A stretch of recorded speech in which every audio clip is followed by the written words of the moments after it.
Buenos días, amados hermanos, que el Señor les bendiga en esta hora. Vamos a comenzar con la enseñanza del día de hoy, recordándoles, ¿verdad?, que ya estamos con el libro del Apocalipsis, estamos en su capítulo 1. También les recuerdo que estamos en la cuenta de Facebook y YouTube para que se inscriban, ¿sí? Gracias para todas aquellas personas que me han mandado una felicitación, ¿verdad? Han hecho comentarios, nos han hecho algunas sugerencias. Se los agradezco porque pues eso es lo que nos motiva, ¿verdad?, a nosotros que llevamos a cabo la palabra del Señor, que caiga esta semilla en buena tierra y que le agrade. También les recuerdo que estamos hablando por las noches con respecto a la Semana Mayor, que ya se aproxima. Estamos hablando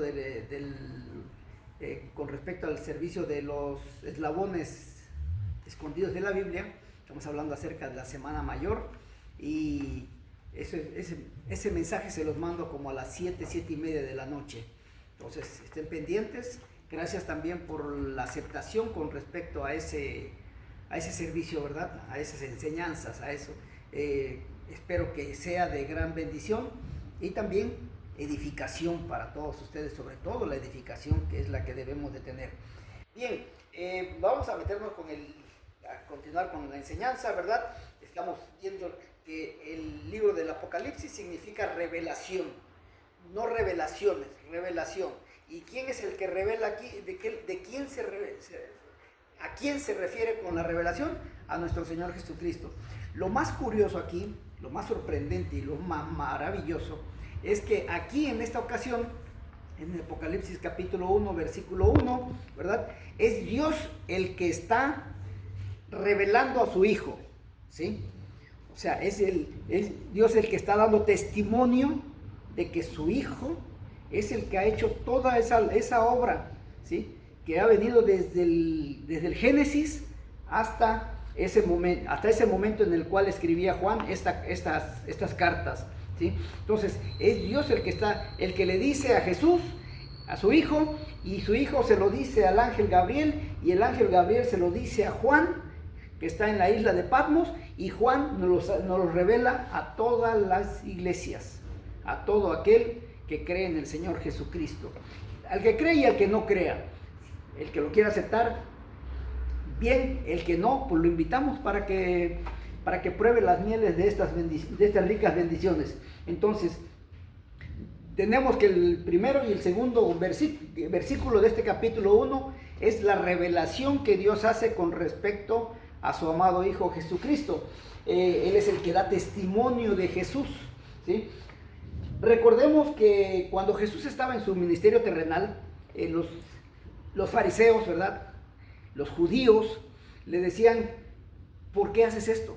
¿Quién te dio autorización de hacer eso? Dice: bueno, yo doy testimonio de mí. Fíjense lo que les dice Jesús: yo doy testimonio de mí porque quien me envió, que es mi Padre, me dio la instrucción de llevarles este ministerio, este evangelio, ¿sí? Entonces, yo doy testimonio de que el que me envió me dio estas palabras, pero también mi Padre es el que da testimonio de mí, porque Él me encomendó esta acción, ¿sí?, esta obra. Entonces dicen: pero ¿cómo Dios te lo dio? Sí, bueno, va a llegar un momento, ¿verdad?, en el cual en Juan capítulo 5, versículo 37, y el capítulo 8, versículo 18, dice: el Padre es el que da testimonio de mí. Pero ya en Apocalipsis capítulo 1, versículo 1, Dios Padre es el que está dando testimonio de su Hijo, ¿sí?, de toda la obra que hizo su Hijo, y que por lo tanto, por llevar a cabo esa obra, cumplir cabalmente esa obra, morir en la cruz del Calvario y soportar todo el castigo que le impuso, ¿verdad?, Satanás por causa de nuestro pecado, Dios dice: ahora mi Hijo es honrado, ¿sí?, es gloriado, tiene que ser honrado, ¿sí?, porque es mi Hijo, se lo ganó. Pero ahora hay un detalle: ¿por qué? ¿Desde cuándo? Vamos a salirnos un poquito a lo mejor del tema, pero no del tema, sino la situación. ¿A partir de qué momento Jesús toma para sí la responsabilidad de ser el Redentor, porque debió haber un parteaguas, ¿sí? Un inicio, ¿sí? Acuérdese que la escatología es algo que está por suceder, que va a suceder, pero que también tiene un principio. Entonces, ¿desde cuándo comienza ese momento? Bueno, vayámonos al libro de Génesis. En Génesis, el capítulo 3 de Génesis es donde el hombre peca, ¿sí? Y dice las Sagradas Escrituras, con Romanos dice, la paga del pecado es muerte, ¿sí? Entonces, el pecado que había cometido Adán y Eva requerían de la muerte. Dios se los había dicho, le había dicho a Adán directamente, de todos los árboles que hay en el huerto puedes comer, pero el que está en el centro no lo vas a comer, porque el día que comas vas a morir, moriréis, le dice, en plural, moriréis, ¿sí? Ahora bien, tú, Adán, te corresponde decirle a tu esposa, le correspondía decirle a Eva, ¿sabes qué? Dijo Dios que de todos los árboles que hay en el huerto podemos comer, menos el del centro. Entonces, Eva come el fruto y se lo da a Adán. Adán toma la decisión de comerlo o no comerlo. Escuchar la voz de su esposa y obedecerlo al comerlo, o escuchar la voz de Dios y obedecerla al decir no lo comas. Adán fue el que tomó la decisión de comerlo y con ello llevar el pecado, ¿sí? Entonces la mujer transgrede la orden del hombre, pero el hombre transgrede la orden de Dios, ¿sí?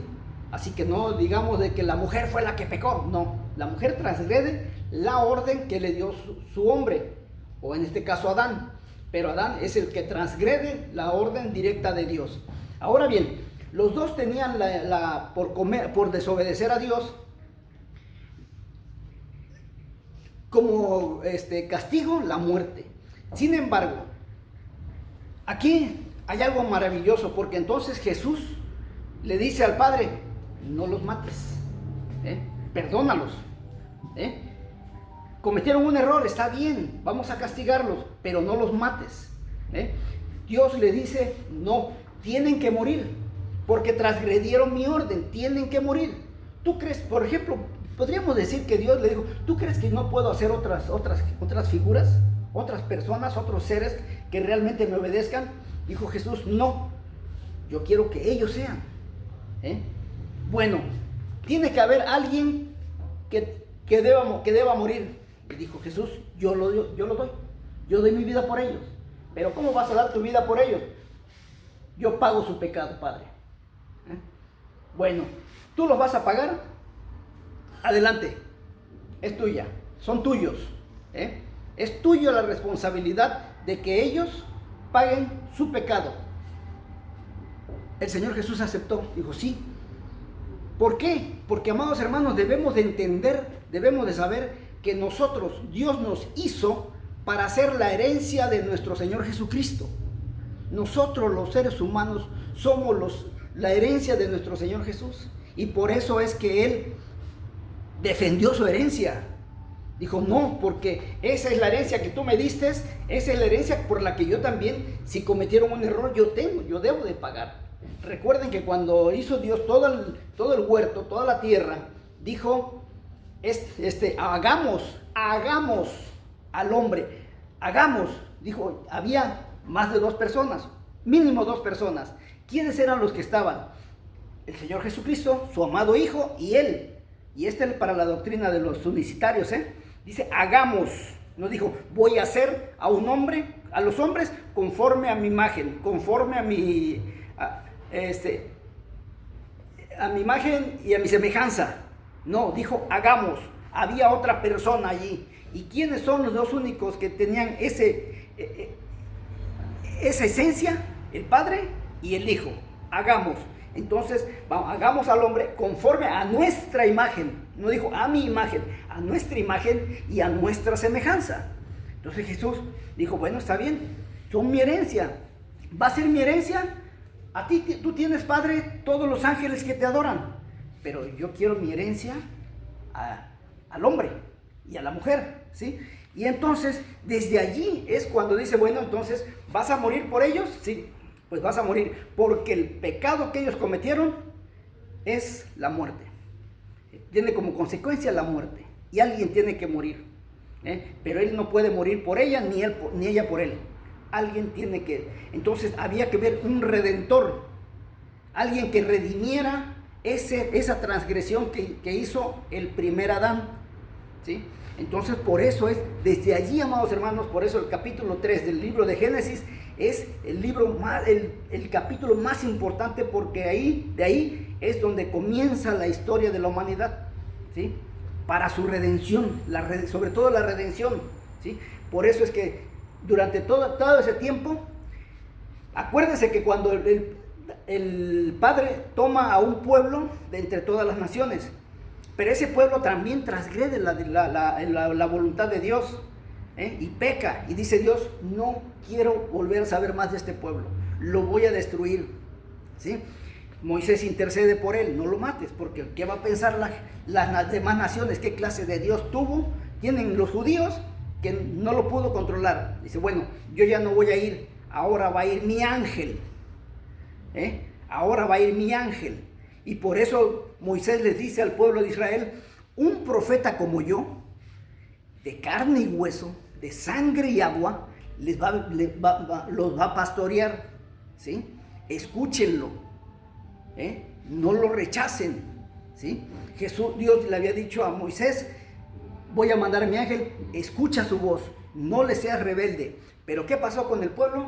Siempre fue rebelde, Todavía más adelante con David dijo, mi Señor, le llama mi Señor al que se suponía que iba a ser su hijo, pero David sabía que a ese Señor al que él se refería era el que lo había creado, ¿sí?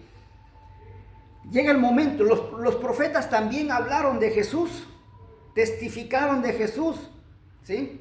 Le hablaron al pueblo acerca de un Mesías, un Redentor que iba a venir, ¿sí?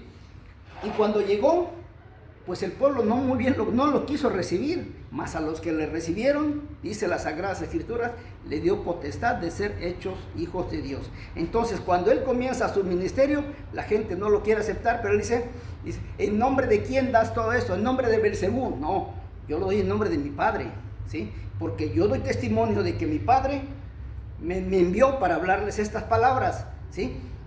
Y Él da testimonio de mí.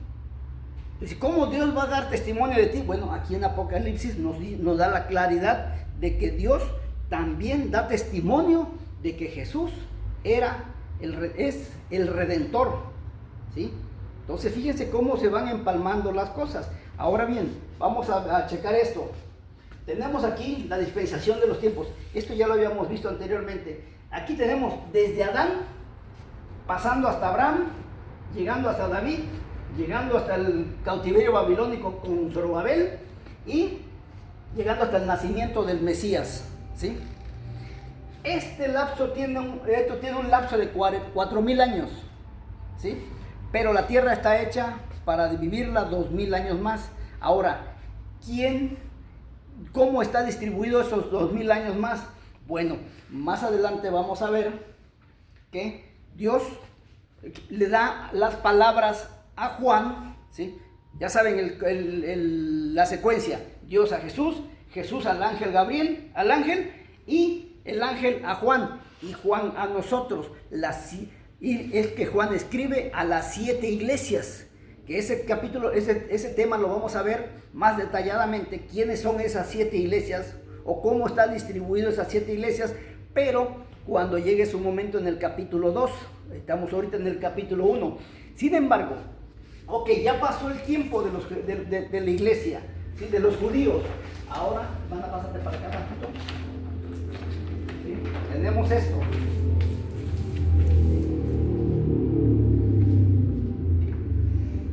Aquí tenemos el Nuevo Testamento, ¿sí?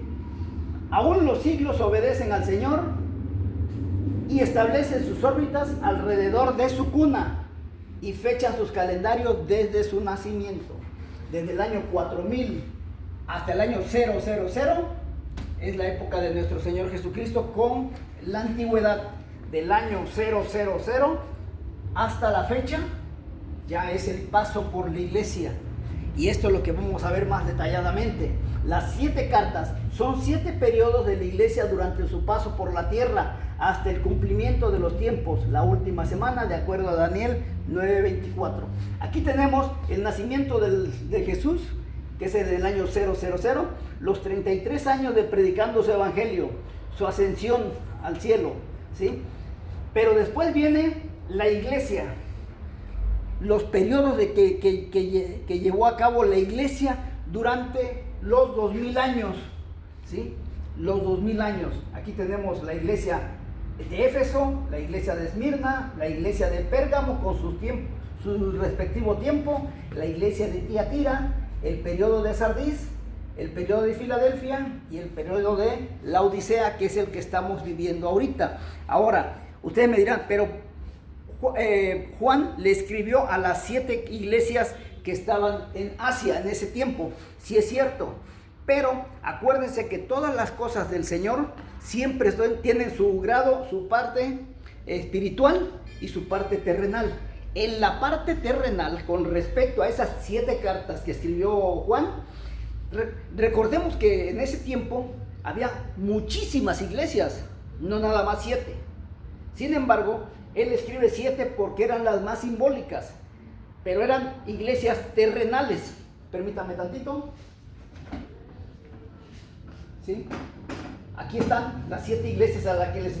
porque es en Asia Menor. Aquí está la iglesia de Esmirna, aquí está Éfeso, aquí está Pérgamo, aquí está Tiatira, aquí está Sardis, aquí está Filadelfia y acá está Laodicea. Todo este territorio es el Asia Menor, donde había muchísimas iglesias, les vuelvo a repetir, solamente que estas fueron las más simbólicas de ese tiempo. A estas cartas, ¿sí?, con su respectiva característica de la iglesia, es que Juan le escribe en el lado terrenal, pero ya con respecto a lo espiritual, ¿sí?, ya se refiere a la iglesia de Cristo, a la iglesia que forma a Cristo con su sangre, por su muerte y su resurrección, ¿sí? Entonces ya las iglesias pasan a ser simbólicamente el periodo de cada una con su respectiva descripción, que lo vamos a ver más detallado más adelantito, ¿sí? Entonces, son 7 años, las 7 iglesias, por sus tiempos, su característica de cada una de ellas, ¿sí? Pero eso ya es en el ramo espiritual. O sea, fíjense hasta dónde la importancia de que representa la iglesia de Cristo, la que hizo de los 2 pueblos, tanto de los judíos como de los gentiles, que creen en su nombre, ¿sí? Entonces, mañana vamos a continuar ya con el versículo 3. Sí, hoy me ganó esto, pero era importante que se les dijera para que vieran desde dónde viene toda la secuencia para llegar a partir de aquí, ¿sí? Porque de aquí nos vamos a basar todo esto, más bien hasta aquí, porque es cuando Cristo ya murió y ya Juan está escribiendo las cartas a las iglesias. Hasta aquí llegamos, los 33 años que ya habían padecido Jesús, ya había muerto y comienza el periodo de las iglesias. Pero eso lo vamos a ver más adelantito. Por hoy es todo. Que Dios les bendiga. Soy Juan Carlos Muñoz. Hasta pronto.